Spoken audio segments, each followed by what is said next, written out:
Hello everyone and welcome back to another episode of the Max AC channel. For this month, since we are once again in the Lenten season this year, we will be doing our 4th round of Meatless March, where we'll be making 5 more recipes that are as delicious as they are meatless. For this episode, we will be making some Octopus Krasato.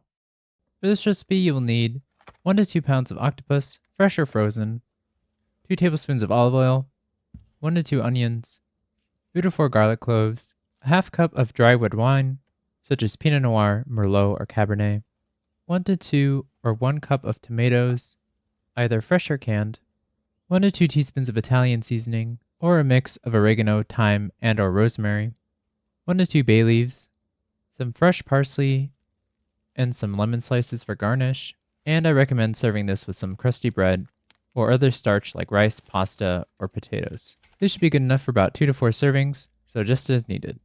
First, if you need to, defrost your octopus by running some room temperature water over it until it's no longer frozen. Then pat dry your octopus and set this aside while we prepare the rest of the ingredients. For the onions, give them a rough chop into half-inch pieces. Then for the garlic, roughly chop these up as well. And for the tomatoes, dice these roughly into half-inch pieces also. Then in a large pot, heat up your olive oil over medium heat, and then add in your onions and saute them until they soften and start to turn translucent, about 5 minutes or so. Next, add in the garlic and saute this for another minute or so until fragrant. Then add the octopus to the pot and cook this for another 5 to 7 minutes until it releases its juices and starts to turn purple. Next, pour in the red wine to deglaze the pan and make sure to scrape the bottom of the pot with a wooden spoon to help release the brown bits. Then add in the diced tomatoes, bay leaves, and Italian seasoning. Bring this to a boil and then reduce the heat to low. Then cover this with a lid and let this simmer for at least an hour, or longer if your octopus is large, until the octopus is completely tender.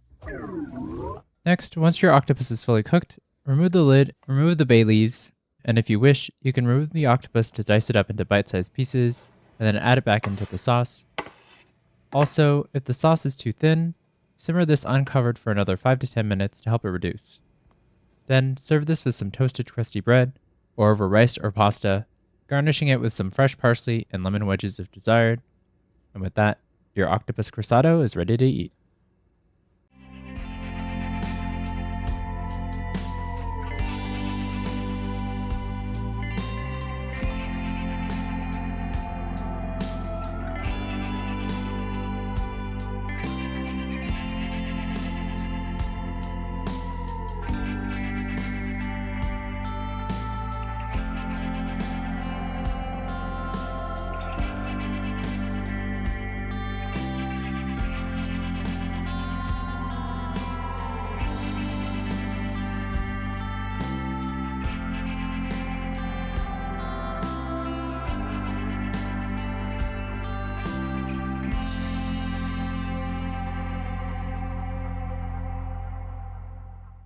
For our first Lenten meal this year, I wanted to highlight one of my favorite sources of protein to eat during this time of fasting from the usual chicken and beef.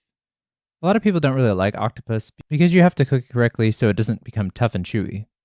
But by cooking it low and slow, like with this recipe, the octopus becomes soft and tender. Krasato refers to the traditional Greek method of slowly cooking or braising something in wine, resulting in super tender protein covered in a rich, flavorful sauce. You can use this cooking method for most types of meat, including chicken and pork, so on days when you can't eat meat, you can easily adapt this recipe. The red wine imparts such a rich, deep flavor to the meal, so I recommend using a wine you enjoy. Speaking of the wine, there's an old wives' tale that adding the wine cork to the pot will help the octopus tenderize more, but I don't think it really does anything, and I like to keep the cork clean so I can refill the bottle to keep it fresher, so I recommend just keeping it out. This dish also can be served cold and enjoyed as an appetizer as well, and will become even more flavorful as it marinates in the fridge. So if you have any leftovers, definitely try this dish both hot and cold. But regardless if you enjoy it hot or cold, this super flavorful and delicious octopus will be a great way to keep your protein up and enjoy a meatless meal during this time of fasting. Anyway, I hope you all enjoyed the video. In the comments below, let me know how it went if you decided to make it, and let me know if you have any questions or if there's anything you want me to make next. Like this video, share with your friends and family, and subscribe to or follow this channel for more episodes of the Max AC channel.